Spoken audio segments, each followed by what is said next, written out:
I think what we tend to find is that a city or a country or the founders tend to approach working cross-border from the standpoint of here's what I need, here's what we need. And they do that while neglecting is the answer, the bottleneck answer, in my opinion. Neglecting, this is how things work there. that it's I'm thinking of the U.S. A lot of people don't appreciate that the U.S. is not one monolithic country like where most of you are. The United States is 50 states. Those states have their own laws and their own rules, their own tax policies. And if you don't appreciate how things work wherever you might be trying to develop a relationship, you could easily fall short of not even meeting expectations, but actually just things aren't going to work there because you're not doing what is necessary for the way things are in that other part of the world. Welcome to Founder Institute's event for the week with regard to economic development and international development. My name is Paul O'Brien. I'm very pleased to have you all here. I'm the head of government relations and public affairs for Founder Institute. For those of you not familiar with that kind of work, but perhaps familiar with something like lobbying or how laws get made and passed, I work with governments throughout the world to help focus their attention and their resources and their regulations, frankly, on entrepreneurship and venture capital and other considerations that are most meaningful and valuable to founders throughout the world.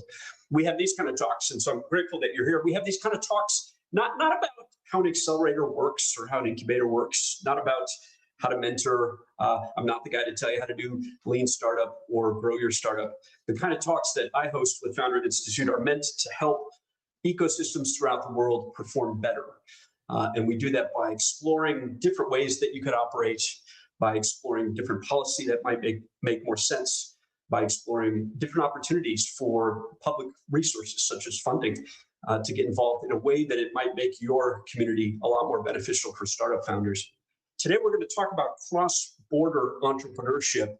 And the reason I wanted to have that conversation with a couple of wonderful guests, I know Alberto is here ready to join us. We're having a little technical difficulty with my other guest. So just to give you a heads up, he may or may not join us properly.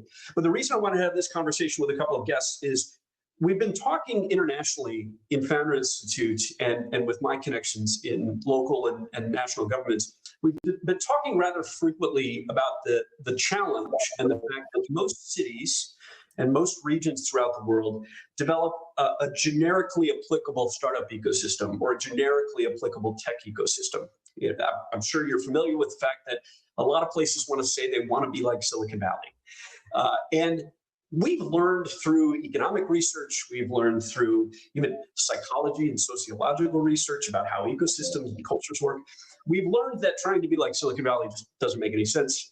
We've learned that we can't all be just a tech ecosystem. We can't all have a startup ecosystem similar to Silicon Valley or Austin.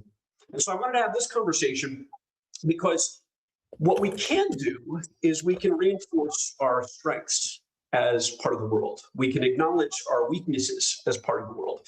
And we can use those strengths and weaknesses to figure out whether or not we should be doing more on behalf of our entrepreneurs and investors in country, let alone in your city, or if it makes more sense to find the other ecosystems that are most like yours. And we're going to talk about that today, cross-border entrepreneurship and what it looks like to build those ecosystems. A couple of housekeeping notes. By all means, use chat. We'd love having chat active. You're going to see Sana having some conversations with you all and giving you some tips and resources and other things to connect with. Go ahead and also use the Q&A that's there. There's a Q&A button. So if something comes up that you want to ask about, drop that there. I'll leave it into my conversation with Alberto and Richard as we continue through the hour. We will stop at the top of the hour and we'll open it up to a little bit of networking afterward. If you want to stay over after and just have some conversations, we can do that for a touch. Yes, I just saw that, Christine. Thank you for asking. Not only is the session recorded, we're going to publish it as a recording. I also do a write-up as well. And so the write-up of what we have to talk about and some other ideas will be available on Founder Institute, as well as on my newsletter, Startup Economist, which is on Substack and LinkedIn. Let me leave it there for now and introduce my guest. If it looks like Richard made it, wonderful. If Alberto and Richard are ready to come up, Sana, let's say hello and bring them to the stage. Both of them are not based in the US. I'll let them introduce themselves and give us a sense for why they're here and their experience. And while we do that, Alberto and Richard, give us a little perspective too on why you think cross-border entrepreneurship, working with different countries, is important. Let's set the stage properly with why we're here. Are we live with everybody else on it? Did we get everybody up? Hearing you loud and clear, Paul. Thank you. Wonderful. Good to see you, Richard. Kick it off. Tell us about yourself and what has you here and what kind of work you've been doing across different countries on behalf of entrepreneurs. Yeah, well, thank you very much, first of all, for having me. And good evening, everyone. Good morning, wherever you are in the world. I'm Richard, UK born. I spent 20 years of my life in Japan. I've lived also in France for a year, in Singapore 5 years, and recently in Germany for 5 years and counting. So I think I have a pretty good understanding of different worlds of business and life. And Japan is a special case, as many of you probably know, and it was a good grounding. I always think that Japan sets the bar very high, and if you can cope with Japan and thrive for 20 years there, you can do anything. So Germany is a different kind of challenge, but I work as a strategic consultant working between Europe and Japan. I live in Dusseldorf, which is often called Little Tokyo, because we have 400 or 500 Japanese companies here. And yeah, it feels like a piece of Japan in Europe. So I work between the ecosystems. I have a Japanese wife and kids, and yeah, I consider myself a bridge between the two. So looking forward to sharing views, and thank you for having me. Brilliant. We could almost end the conversation there because you just made the perfect point about why and how cities could do a better job of finding the different countries that they're working with. If Dusseldorf is known as Little Japan, obviously that's the perfect relationship for that part of the world. Thank you for kicking us off that way. Alberto, how are you? Why don't you join us as well? Give us a little bit of a sense for yourself and what you think about the importance of cross-border entrepreneurship. Absolutely. Well, thanks, Paul, and hello, everyone. And so amazing to hear Richard's story. I'm actually on the other side of the pond today. So I'm normally based in the UK, but today I'm in Florida, so it's quite sunny over here. Very excited to talk about the topic. I mean, to be part of this conversation. I start with a just very brief provocation because in my experience, being based in Europe, considering UK, obviously parts of Europe, I think that the problem in Europe is not about the capabilities, it's more about the connectivity and the connectivity layer. So I'm sure this is the topic we can discuss today as part of the cross-border innovation. Something more about myself. So I'm originally from Italy. I moved to the UK about 21 years ago, and I worked most of my career for an American corporation. So I traveled quite a bit. I'm still based in the UK, but I also come back to Italy quite a lot, and I actually have the opportunity to work with the Founder Institute on a program in Italy, and that's helped me understand more about the ecosystem innovation. So I set up my growth advisory, which is called Founder Advisor. Not particularly very sexy name, to be honest, but I think it well encapsulates what I'm trying to do. So basically focusing on the demand side, talking to investors in the broader sense, which could be as well corporate, private investors, funds, etc., and in connecting them to innovation. And I think one of the perspective here is that how important is to bring into local ecosystem that connectivity with international cross-border stakeholders. So that's a bit about myself. And as I said, I think Europe represents a very interesting use case for the cross-border, because despite we are one market now, we're still about 27 countries with different languages, different cultures, with different systems. So it's really about a cross-border effort and the connectivity layer, which is probably missing. Yeah, it's probably the region of the world where this kind of conversation is most meaningful, because it feels like the EU. It tends to operate as the EU, and yet the countries still have, to a great extent, their own regulations and their own policies, and certainly their own cultures that make things challenging. I've worked with some startups in Croatia that wanted to expand throughout the EU, and then pretty quickly realized how difficult that might actually be. So great to have you here, Alberto, as well. Thank you. Quick reminder, as folks are joining us, use the QA for any questions. We'll weave in questions as best we can, and certainly use the chat, because Some folks from Founder Institute are there to keep an eye on any questions you have there, or any conversations you want to have there. I'm looking at as best as I can as well. So like Safia, hi, nice to have you here. And certainly Africa is another perfect example of why we're having this conversation today. Gentlemen, let me start with perhaps the most familiar way that startup programs and startup communities tend to work cross-border and overseas, and that's with what's called a soft landing program. But I actually want to be a little critical of soft landing programs. I like having a little bit more critical conversation for people, because my experience, and so I'm curious what your experience is, my experience with soft landing programs tends to be that you end up with startups seeking either funding or customers. That I've got a startup in, let's pick somewhere else. I've got a startup in Israel, and I want a soft landing relationship with Miami, since you're in Florida. Out of that soft landing program relationship, what I'm looking for are connections with investors, connections to customers. Do you think that soft landing programs are the best that we can do? Do you think that there's something evident, something else evident that's missing when we have startups that are struggling to find investors and to find customers? It almost seems to me like a soft landing program is an easy solution to a problem that shouldn't even exist, if that makes sense. I'm curious what you both think. Alberto, since I alluded to Florida and you're there, you want to share a thought first? Yeah, sure. I think before actually responding to your question, I think when I start working the ecosystem building capabilities, one of the things I try to define is what is an ecosystem. And one definition I found which clarified my mind was from an MIT framework, which you very simply say connect the two sides of the ecosystem. One is about the innovation capacity, which is basically the universities, the R&D, the deep tech, and the e-capacity, which is about the entrepreneurship capacity. So the investors, the market, the legal landscape of that ecosystem. And I think the attempt to the important thing is that there's no place in the world, probably maybe the Silicon Valley is one exception, where you can have both. So there's a need for connecting the two in order to make innovation successful. And with regards of this soft landing proposition, I think it's not really about the capabilities. It's more about, it's not actually about the founder's capability of expectation. It's about that kind of ecosystem connectivity we discussed briefly before. So I think the program or the focus should be on building these pathways where, for example, if you have an Italian startup with very strong technical innovation and they have to connect with the capital markets or a customer, the real focus should be on what they're trying to achieve, not just about finding investment or finding customers in general sense. Where exactly they should be focusing, what their scope of that particular pathway should be.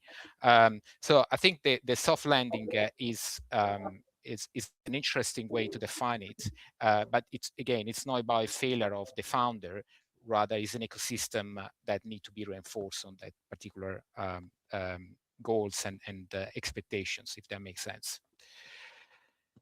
Yeah, I think it makes perfect sense. It's the characterization that I'm trying to encourage, that when you're seeking investors or customers, frankly, you want to find the market where you're more likely to find investors and customers that are interested in what you're doing.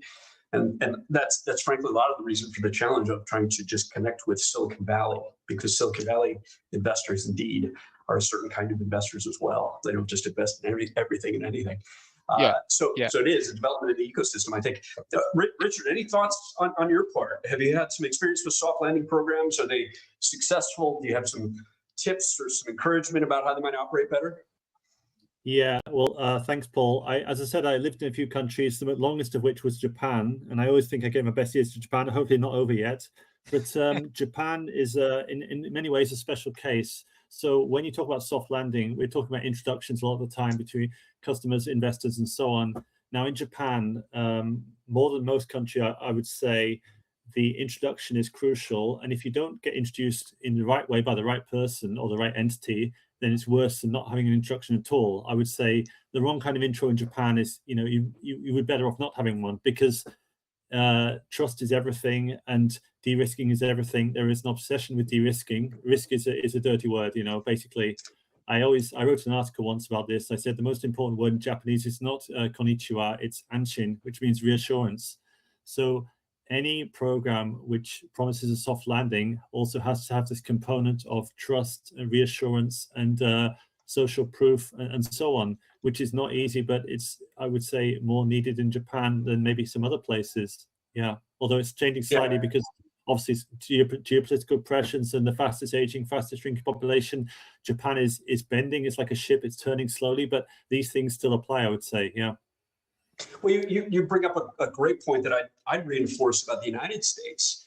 I'm in Texas, everyone, and Austin. I've done a lot of work with New York, and we've alluded to Silicon Valley a bit. Since I see so many of you in the chat from other parts of the world, I love, Richard, the point you're exposing, that a lot of it comes down to even local culture.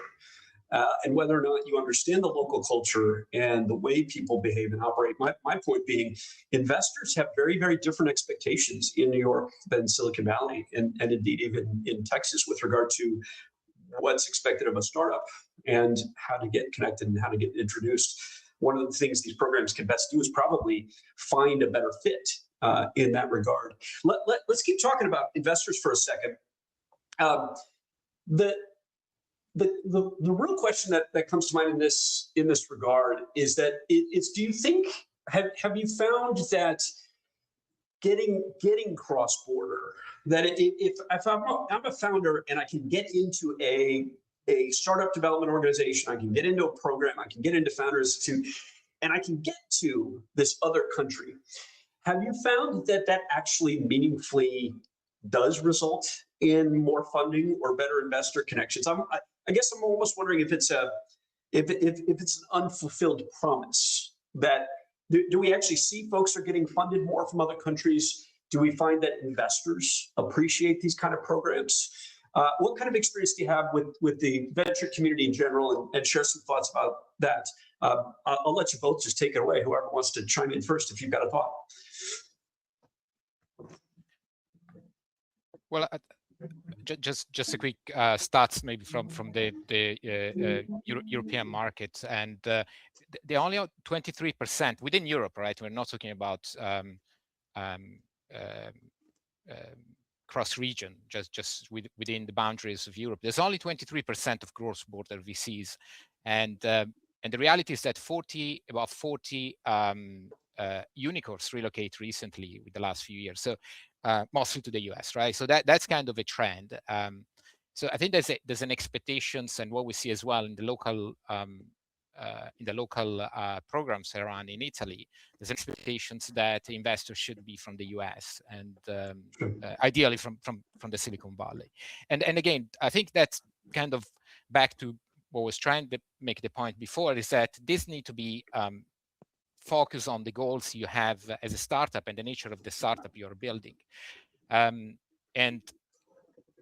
based on that and based on those objectives, that's where you need to try, and maybe with their help, whether it's an accelerator or the advisor, trying to help what is the region or the type of investor and the regions where they can unlock most of your value as a startup. So I think that's kind of clarity on the goals. Because if you just want to put a name on your fundraising campaign as a Silicon Valley driven, and you want maybe to go to Silicon Valley for tourism, maybe that's the right approach. But what we have seen working, it's really about sitting down and trying to rationalize with your goals, with your expectations, and work possibly with advisors or accelerators that have local global reach, understanding where your fundraising strategy should go. So that's my takeaway, and I'm sure Richard has some very interesting experience as well to share. Thank you, Alberto. Thank you, Paul. Well, going back to Japan, as I said, it's my main example. I have been in the last few years to many events around Europe. I went to Slush last year. I went to Web Summit, and I actually went to Davos about 10 days ago. So I do see Japanese investors and top CEOs traveling to Europe. They're aware the need to travel, the capital needs to go outside Japan.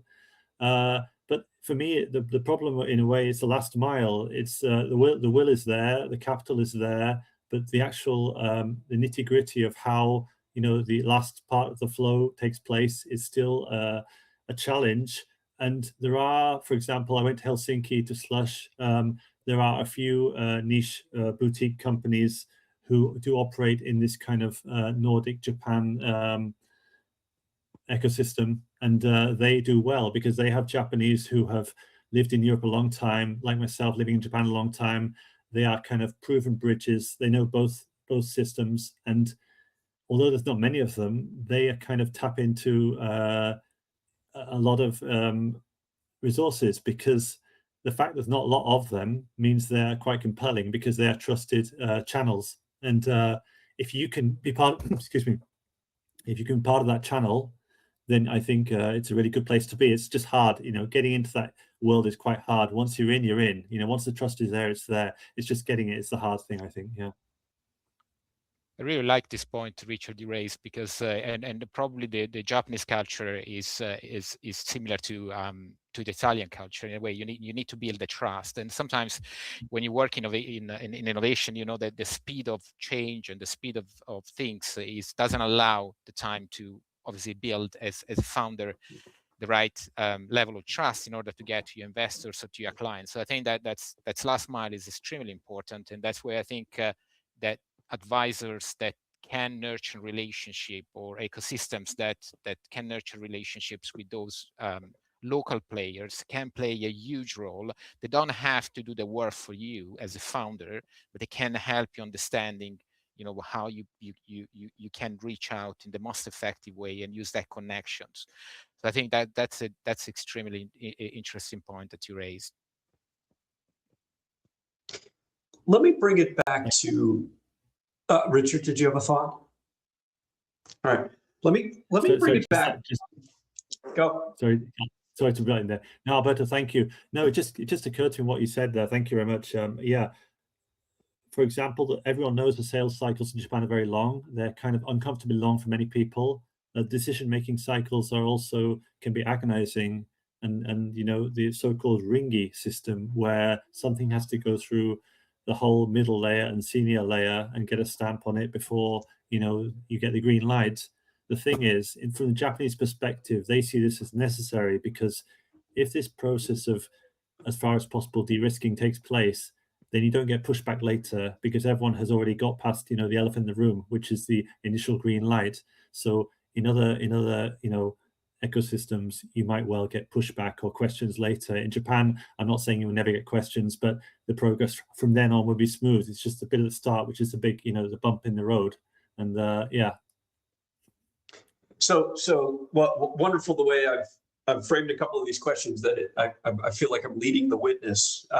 And what I mean is that we've gone quite extensive. I shared with the audience, welcome everyone if you've joined us a little bit late. We're talking about the implications of cross-border programs and cross-border entrepreneurs, and whether or not there are ways to do that more effectively, or if they aren't effective. And I started talking about generic tech ecosystems and generic startup ecosystems. We touched on Silicon Valley a little bit, and then you both, thankfully, you both brought it to Europe and Asia, and we mentioned Africa because of some of the folks in chat. By the way, Aditya too, thank you for sharing that you work with emerging funds. You all, one of the reasons Founder Institute is having these kind of talks and doing this kind of work is you might not be familiar with the fact that we're also very closely affiliated with something called VC Lab, where we actually develop emerging funds and fund managers. And so we're seeing investors emerge all over the world and have an interest in entrepreneurship throughout the world.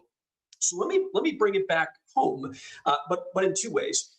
First, I'd love to send everyone a poll. If Sana, you got that poll queued up, I want to ask everybody in the audience. This is just kind of an opinion poll. I want to find out why you think these programs exist, to get a sense for not just why you think they exist, but perhaps what you hope they help accomplish. So go ahead and take that poll. And while I'm doing that, I want to remind you, if y'all have any questions at all, drop that in the Q&A. We're keeping an eye on it. We could answer those questions there, or I might weave them into the conversation. Here's what I mean by bringing the conversation home, though. I want to take it back to Silicon Valley. All right. What I find in being in the US, what I find is that most foreign to the US, most foreign partners always put Silicon Valley at the top of the list. We need to connect with Silicon Valley. That's where the investors are. That's where tech is.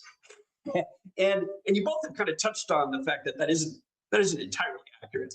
So let's drill into that a little bit more. Can you illuminate your experience, your perspective on the mistakes made in favoring or preferring Silicon Valley, or any risks in doing that, or can you help illuminate, perhaps in a more positive way, some examples of why it doesn't necessarily make sense to be there?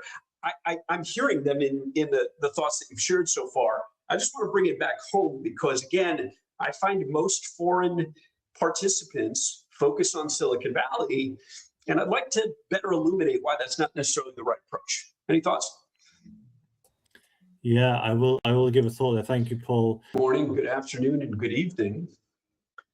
Sana, give me a thumbs up again, because I see that my audio is working, but not necessarily my camera. I hope I can all see you. Well, so you mentioned Silicon Valley, which needs no introduction. And obviously we grew up with Silicon Valley as an iconic place where, money is made and business is done. But basically, as I said, I was in Lisbon and Slush last year, and both of these events, Anton from Lovable, the famous company from Stockholm, was there speaking. And as many of you probably know, his company now has 200 million ARR in a very short time. I'm not sure, 1 or 2 years. And he made a conscious decision to base Lovable in Stockholm because he wanted to kind of, I'm not sure if I'm quoting him right or not, but he wants to prove or show that success on this scale is possible even if you're not based in California and Silicon Valley. So he's not the only one, but that's the most obvious company that comes to mind. And I think it's an interesting narrative that success does not depend on geography, but the product and the fit and the market. So yeah, that just came to mind.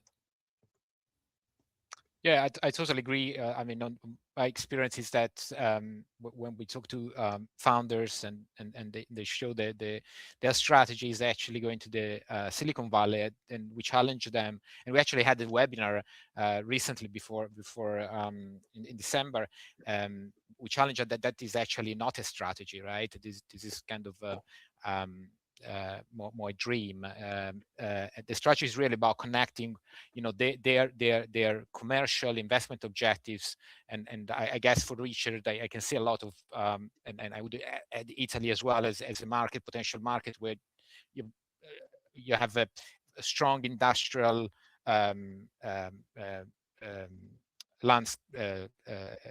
sector with German and Japanese manufacturing. So I think that's a lot of good opportunity for customers, for suppliers, nurturing that relationship, getting the traction. So I think that's kind of what we're trying to do with our founders, and help them realizing what the goals are, and drive a bit of clarity on those goals to make that connections. I think it's, again, I don't think this is a failure of the founder. Eventually it's the failure of ecosystem, because ecosystem functions when they are able as well to create those connections. Open ecosystems that have connections by design, and they can quickly offer those connections to their innovation community actually thrive. The problem is when you don't have those connections, and that's where I think is the ecosystem, the failure of the ecosystem rather than the founder. So I don't want to be critical with founders who want to go to Silicon Valley. I think that's a great things to do for some of them, but at the same time they need to realize that there must be a planning, there must be a thinking behind the reason why they want to go there. I'm gonna throw us a curveball. This isn't a conversation the three of us had previously. I'm curious, how have you found you could advise other startup programs or economic development professionals or local leaders or even founders? how would you advise them to best figure out where else is ideal to be? Because I agree with you, Alberto. It's not the fault of the founder. And yet it still begs the question, how do we figure this out? That you're right, too. Some startups are ideal for and appropriate to a place like Silicon Valley. And yet it seems like everyone thinks they need to be there, or that's the only ideal place. And that's certainly not true.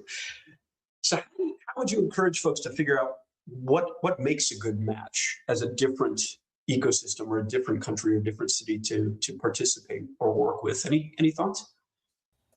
I like this question, Paul, because you noticed me because I did the article on Founders Institute in the first place to a quite forensic level. It's kind of my hobby to go down rabbit holes and research things to death, to the ends of the earth, you could say. A lot of people don't like that. I actually enjoy it. It's maybe a guilty pleasure.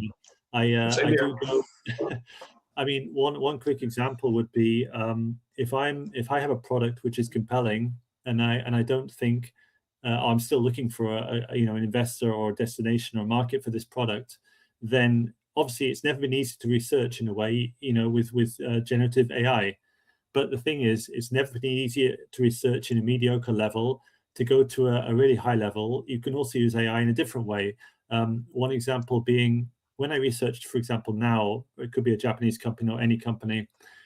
You may go to the website. You may look at the blog pages. You may look at LinkedIn. But then, for example, Slush and these major events, Davos and so on, they have libraries of videos and YouTube. And someone actually, I read today that the biggest source of intelligence for AI is not Reddit anymore, it's YouTube, which is very interesting. Now, when you go to the library of these events, normally the videos only have 100 or 200 views. And these are major events where people spend thousands on. So I often thought, and I wrote some articles about this, there's so much value locked up in these videos, which could be, gold for research purposes or whatever. So I did. I literally, I found a way to download the videos into one big, mountain of data. I transcribed it. I analyzed what came out. I wrote an article because I feel that, getting that, which no one else would do, probably no one else would do that, but I feel it had value. And you're getting information which wouldn't normally be available easily. And it has never been easier to do that. It's just a question of using the tools properly or being willing to sit down for 2 hours, and find a way, which I am. But for me, the rewards are really worth it. I mean, I wouldn't be at Davos without that kind of attitude. I kind of reverse engineered the whole WF program, all the articles they had.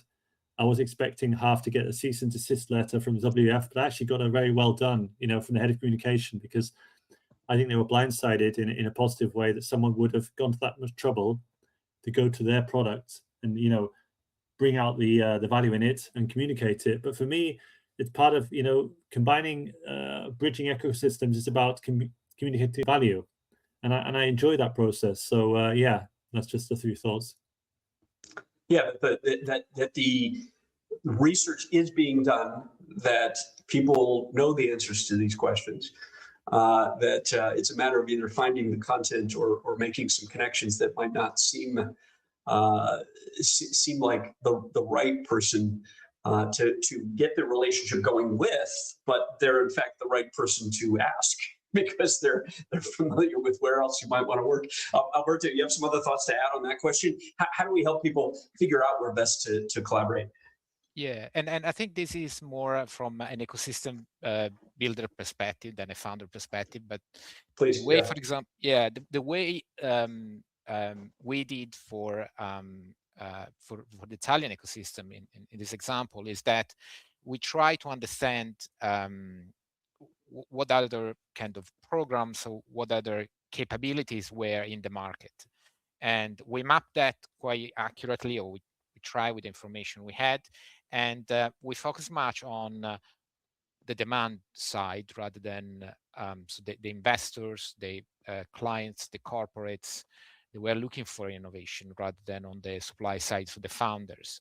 And based on that, we design a program that for the Italian market was cross-border since the very beginning, because in that way we think that is adding value to the local ecosystem, because most of the programs that are available in Italy is they're very regional, and the type of as well founders that they enroll to this program, they feel like probably big constraints of looking just at the Italian market when they have the opportunity to scale beyond that. So I think that that's kind of where the exercise that Richard mentioned about connecting and providing those tools or the evidence, the data to reach out the connection. That's extremely important, because that kind of institutionalize the connection. So that just make from data, from insights that help to bring those connections in that particular market, and allow the relationship and the trust to build. So that's what we're trying, with the Italian market, and the Foundries has been a great asset there, because it help us with the global scope and the global network to connect our Italian founders to the broader community. Let me share some clarification for everyone. Most of you perhaps are certainly familiar with the fact that what Founder Institute typically does is a localized program, runs in a specific city, operated by local directors. We connect with local mentors, and that's built and operated on a platform that makes it easy for folks to work together. If anyone in the audience wants to have that in your city, that's easy enough. Hit fi.co, the website, hit fi.co and reach out and say you want to do that kind of thing. The reason we're having these conversations is my point for interjecting this, that we, Alberto, Richard, myself, we're shifting into, we're in the business of helping these ecosystems develop. And so while we can run a local Founder Institute program, what I want you all to appreciate, since I'm seeing some of the questions, is that you can also just think of us as advisors or consultants or solution providers for the ecosystem itself. That you don't need to have a Founder Institute program. We could just have a conversation with you about how to develop what you're doing in other ways. I saw a great question, for example, about Cape Town. And if I get a chance, I'll share that question. Cape Town, pretty isolated city, pretty isolated part of the world, distant from capital. What do we do here in Cape Town? What I want to impress upon you is just reach out to us. That I'm not for hire. I work for Founder Institute. I'm happy to have a conversation with you and help figure out how we might develop that ecosystem in some more meaningful ways, including bringing other programs or connecting other investors. That's the kind of work the three of us do in different ways. Let me. It's sorry, Paul. Please. Just a quick thing to add. I think this is a great point, because is when we see a region or a country and we try to build or facilitate the ecosystem. I think the connectivity as well within the ecosystems that already there. It's very powerful proposition, because they will have. Obviously, they will have the localized approach that is needed to create the local connections, and potentially with other international ecosystems. And when I say ecosystem again, it's a combination of stakeholders, right? Is not just about accelerator, but the opportunity to use these local existing networks and connect to broader communities is extremely powerful. And you're perfectly right to highlight this as a capability of the Founder Institute, because that's exactly what we're trying to do as well in other city in Italy. We're focusing on Milan as the main hub, but there are other places where we want to work and collaborate with local communities. Perfect interjection. Thank you. One place I can direct you, and Sana can drop a link. If you want to have more of this kind of conversation, rather than what is Founder Institute, do we put a program in place? This kind of conversation is best if you just go to fi.co/government.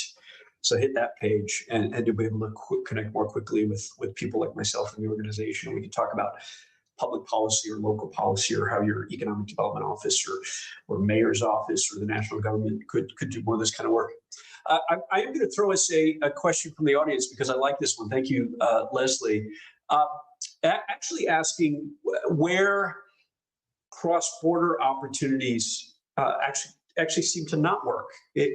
Are there examples of where trying to work internationally on behalf of entrepreneurs fails? What's added from Leslie is there a bottleneck that's pretty evident that causes these to fail? Is there a bottleneck that prevents this kind of stuff from really working across border? Any thoughts, gentlemen? I thought that was a nice question from the audience. I like that question. Really nice question there. And a lot of things come to mind, again, for Japan. So I can think of major businesses and also individual examples, but I can give you one example. Japan is a very attractive market. For a long time, it was the third biggest economy in the world. I think it's number 5 now. But IKEA, for example, is one of the major companies which is now very popular in Japan. When they first came to Japan, they came with obviously massive backing and resources, but they tried to give a homogeneous product to Japan, which means the furniture, the flat packs and everything was just shipped over to Japan and not adapted. Now, in a Japanese context, the Japanese homes are smaller and Japanese people do not expect to assemble things themselves. So IKEA had to leave and they didn't succeed, and they had to come back, and they had to come back with a completely kind of different model, adapting their products to the smaller dimensions of Japanese homes. They had to partner with logistics providers to make sure that, with the option of having it delivered and assembled was there. I live in Germany, and a lot of people in Germany pride themselves on doing it themselves. I'm not very good at that myself, but Germany is actually the country, I think, has the most IKEAs per capita or something. It's 55 or so. But yeah, in terms of individuals or startups or founders going to Japan, the very long sales cycle is very painful for some, and some people can't tolerate that. And just the initial hurdles of getting the trust and winning the trust, which takes much longer there. I think once you have it, you have it. And it's just the pain point of getting it, which is a real, a bottleneck. And on the other hand, people don't realize, a lot of people don't realize, only 1/5 of Japanese have passports, which is quite surprising to many people. Japanese don't travel a lot. The Japanese who do travel and do business overseas are the exception, not the rule. Again, and also LinkedIn. LinkedIn is we're all on LinkedIn. Japan isn't. Only 4 or 5% of Japan is on LinkedIn. But then these people are the exception, and often compelling exceptions, because they don't follow the road most traveled. They take their own path. And again, one last example: the education system in Japan is designed to produce, for me, kaizen people who are extreme attention to detail. It's not designed to produce entrepreneurs. But when you do get entrepreneurs like Uniqlo and Rakuten and Mikitani, these people succeed not because of the system, but despite it. And they need to have incredible power of thinking and creativity to get through that education system and still retain it. The other example I always think is Super Mario. I saw a video of 1990 of the guy who actually made Super Mario. And in my mind, before I saw this, I knew what kind of office it would be. It would be a typical Japanese open plan office. And to be fair, it was. The BBC clip, and I put this on my LinkedIn, it got a lot of views. It was a guy wearing blue overalls like a car worker, sitting in an office, paid a normal wage, and he's making a game which is iconic and selling, hundreds of millions of copies. And it just, that's Japan for me. It's a very good example. So just a few things came to mind, yeah. Perfect examples. You're highlighting, Leslie, if I had to answer it, since I may as well. I don't just need to be the moderator. You're highlighting the fact that I think what we tend to find is that a city or a country or the founders tend to approach working cross-border from the standpoint of, here's what I need, here's what we need. And they do that while neglecting is the answer, the bottleneck answer, in my opinion. Neglecting, this is how things work there. that it's I'm thinking of the U.S. A lot of people don't appreciate that the U.S. is not one monolithic country like where most of you are. The United States is 50 states. Those states have their own laws and their own rules, their own tax policies. And if you don't appreciate how things work wherever you might be trying to develop a relationship, you could easily fall short of not even meeting expectations, but actually just things aren't going to work there because you're not doing what is necessary for the way things are in that other part of the world. Albert, any other quick thought on your part?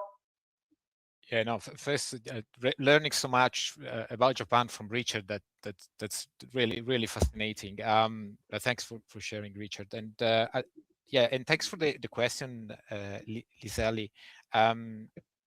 Is a spot on observation, because from again, probably less well, from a founder perspective, it's about objectives and how you measure your success, right? So having clear what you're trying to reach, whether it's about a collaboration within a particular organization in that particular market, or acquiring clients, what type of clients, how you build your pipeline, how you understand the sales process and the relationship building aspect, the regulations, obviously, fundraising, the investors' expectations, but also from is an interesting paradigm for building those cross-border ecosystems in terms of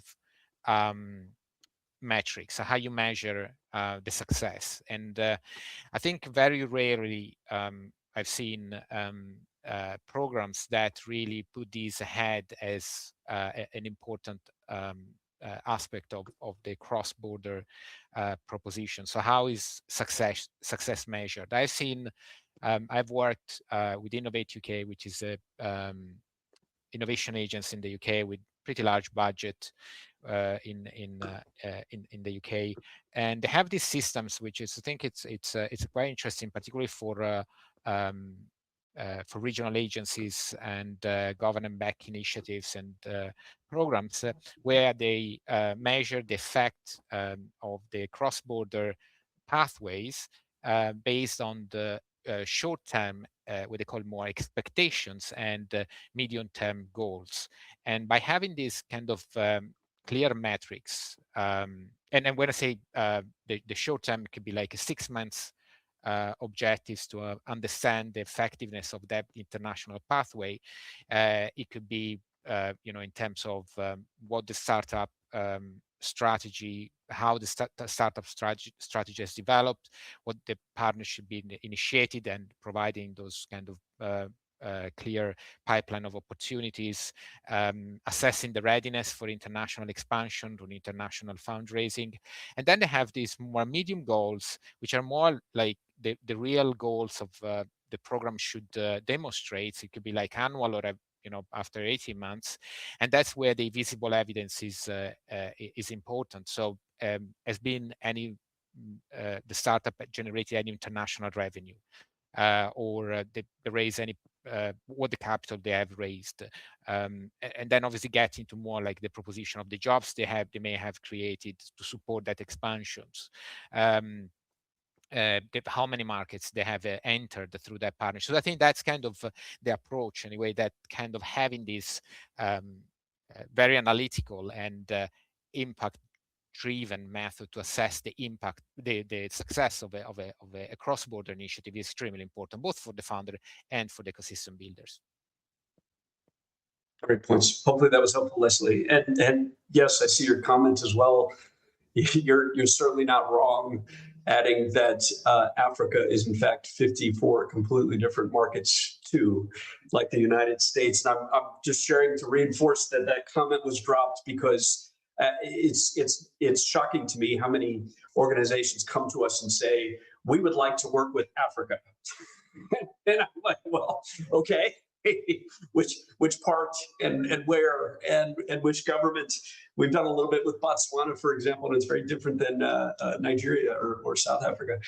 So great point. Thank you for that question. I've got two more if we can fit them in, and I'd like to remind everybody to go ahead and ask a question. If you've got one, you can do that in the chat function. If I can get these two, and I think they might be helpful because we've touched on them. Certainly, one of the concerns that cities have and countries have is that question of talent drain.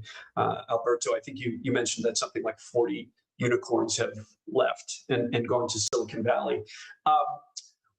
Certainly, it's a valid concern. It's a fair concern. Do you have any advice on how to ensure that the local ecosystem, right, your city, your country, do you have any advice on how to help ensure that that kind of thing doesn't happen, or that it's mitigated as much as possible, that you're able to work across border, but you don't necessarily lose talent or lose companies in the process. Any best practices? Yeah, that's what we hear a lot here in Europe, and I think we probably need to understand more why that's happened, right? Because if you go back to kind of that framework I discussed earlier about the innovation capacity, which Europe doesn't lack, because we do have top university R&D centers, a lot of deep tech, but we probably lack more about the entrepreneurship capacity, different level across different markets. But I think we need to understand more why that happened, that kind of founders want to relocate, and this is probably kind of more broader context. But then look, I've seen the results of some research for the Italian ecosystem, and they were highlighting how many accelerators in the local market. It was released last week, and they were highlighting how many of these programs actually failed and went out of business because they couldn't drive the value, and they couldn't see the exit to generate the economic incentives for them to stay in the market. And then there was a presentation about how this accelerator invest, they develop their programs, and a lot of emphasis on the potential, the grants aspect, so how much they would invest, they would give back. Some more focus on the content, others on the mentoring. And then there was someone in the audience that actually, a panelist of this presentation, they said, well, one of the key problem is actually that if you want to scale a business in Italy, you can't find the people with the right skill set to do that, and as maybe you have in London or Berlin or other European ecosystem.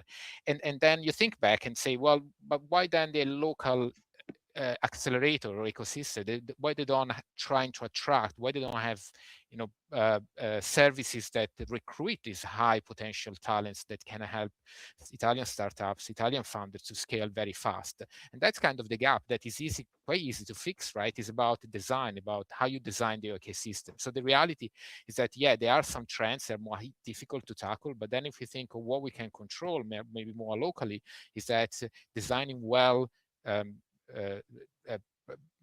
programs that can give the founders what they're looking for. And it's most of the time, it's not just capital. It's not just money. It's really about the infrastructure, the support, in this case about the talents to come to Italy, and they have the right skill set to grow and to help growing the startups at the fast speed they need. Yeah, just to reinforce your last point, everyone, founders tend to think the problem is capital. They tend to convey, ask about, and push that the problem is capital. What we need is capital. What the research and economists and consultants and people like myself consistently find is that capital is not the answer. Capital is a symptom of something else that's wrong. And Alberto, I appreciate one point that you made in particular, that it might be that we lack the experienced talent here, right? And that enables your city or country to better understand what you actually need to fix, so you don't have a talent drain. Richard, very quickly, do you have any thoughts on that question? Yeah, thank you, of how to preserve people? Yeah. Thank you both. Thank you, Alberto. Great answer. And Paul also. I did have some thoughts, and maybe a bit of an elephant in the room, but I'm British, as I mentioned, and I happen to be in Europe. Now, I made a conscious decision after leaving Japan. I think a lot of people expected me to go back to the homeland, and I didn't, and I have to admit, we are outside Europe, as everyone knows, and that decision for me was a great mistake. I studied languages, I speak French and German. I value the EU, and I would say that had we stayed, I probably would have gone back to the UK. Now, I'm not saying that the people in the UK, the founders in the UK, cannot do business with Europe, but it's definitely, much more trouble and hassle to do it now than it was before. And for me, when you have a gain against that backdrop, then any gain is kind of like, for me, it would be difficult to tolerate that gain, because you would think back 5-10 years and that was not the case. That obstacle was not in place before. So for me, I think that there must have been a drain of people who either left or didn't go back to the UK for similar reasons. Now, talking about Japan in terms of talent drain, I actually think Japan does not have the same talent drain because, as I said, only a fifth of Japanese have passports, so they don't all flock to Europe if they don't succeed. But Japan's problems are a bit different. Obviously, fastest aging, fastest shrinking.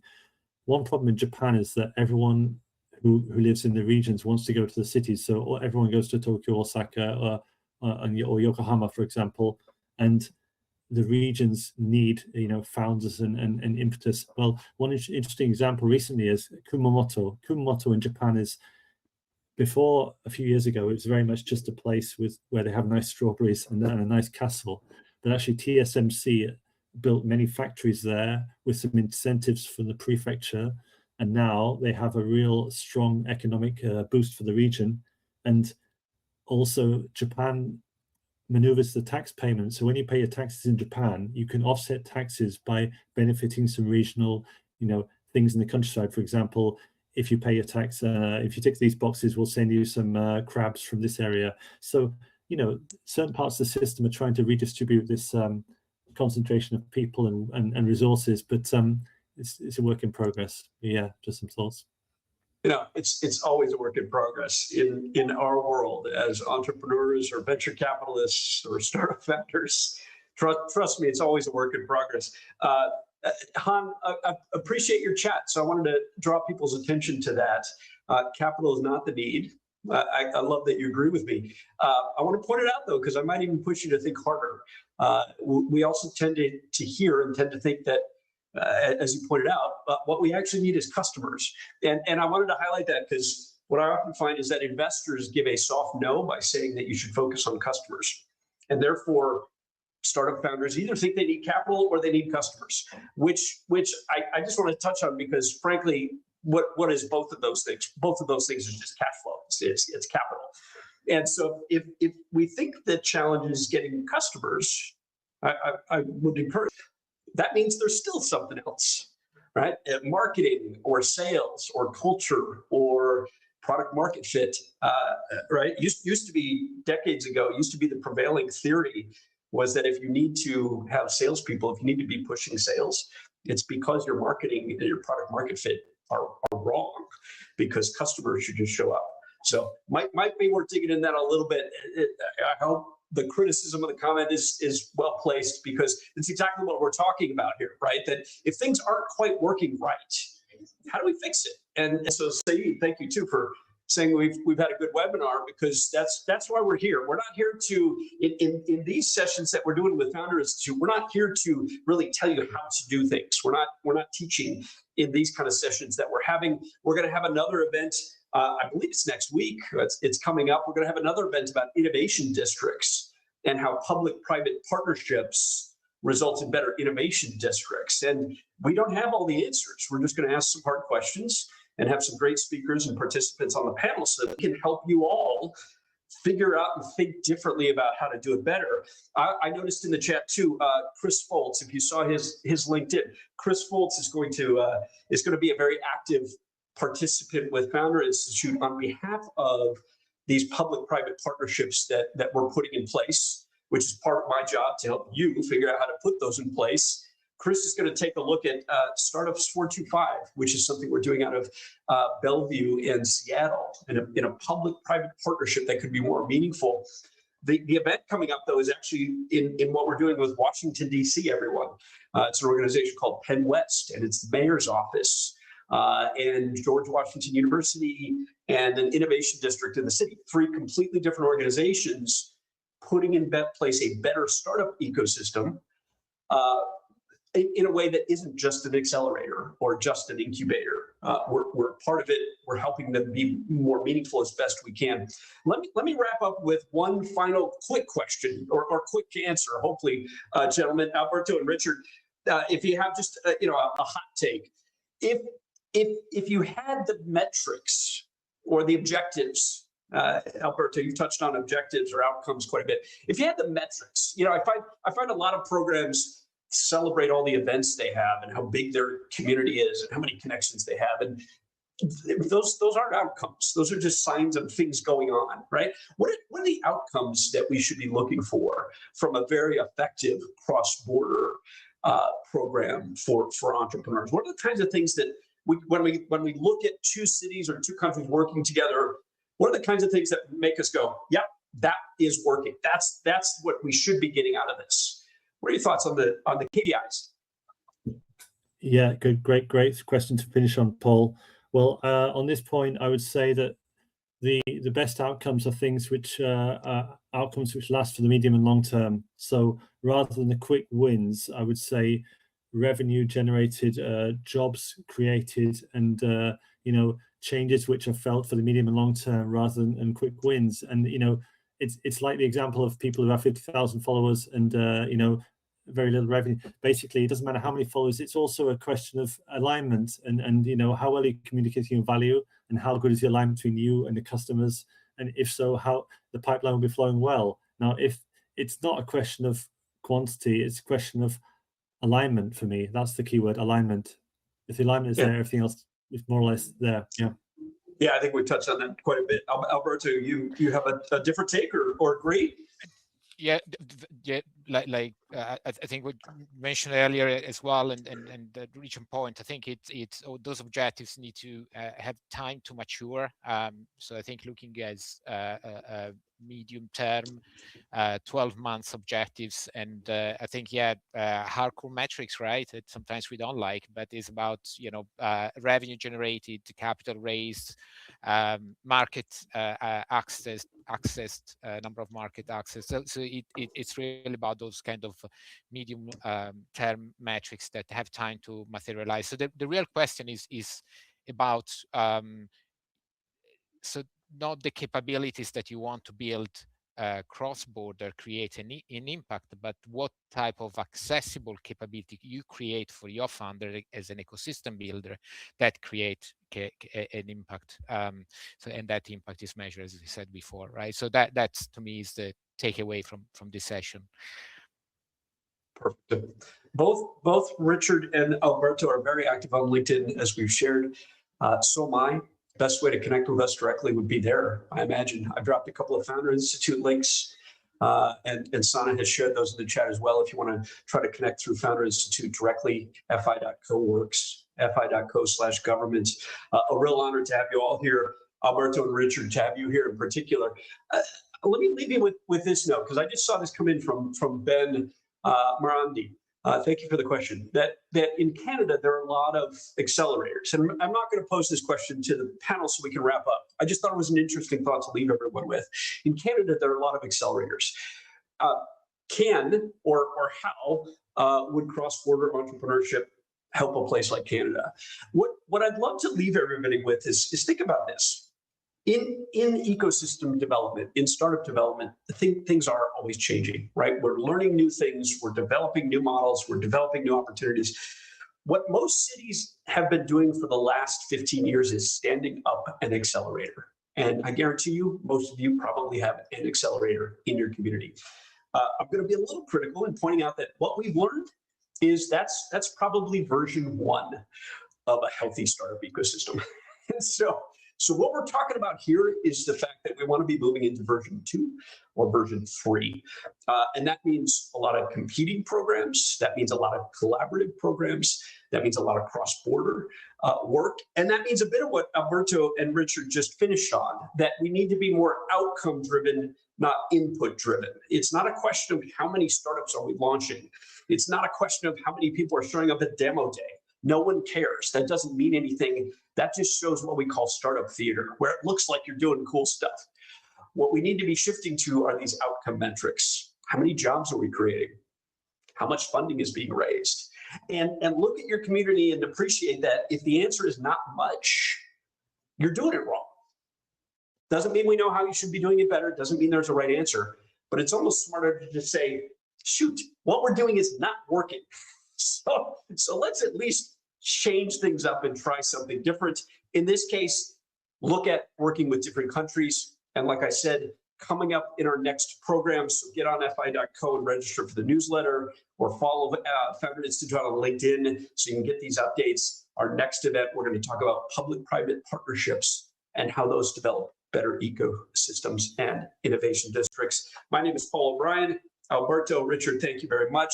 I'm sorry I couldn't quite get to everybody's question. Sana, you want to throw up the panel results, and we'll leave the session on those panel results. Just get a sense for what everybody thought are the reasons that these international cross-border ecosystems exist. If that's ready to show, we'll do that as we say goodbye, good morning, good evening, good afternoon, whatever the case might be, to everyone who joined us today. Thank you. And yes, recording will be available, and we'll get a write-up about this as soon as possible too. Thank you, everyone.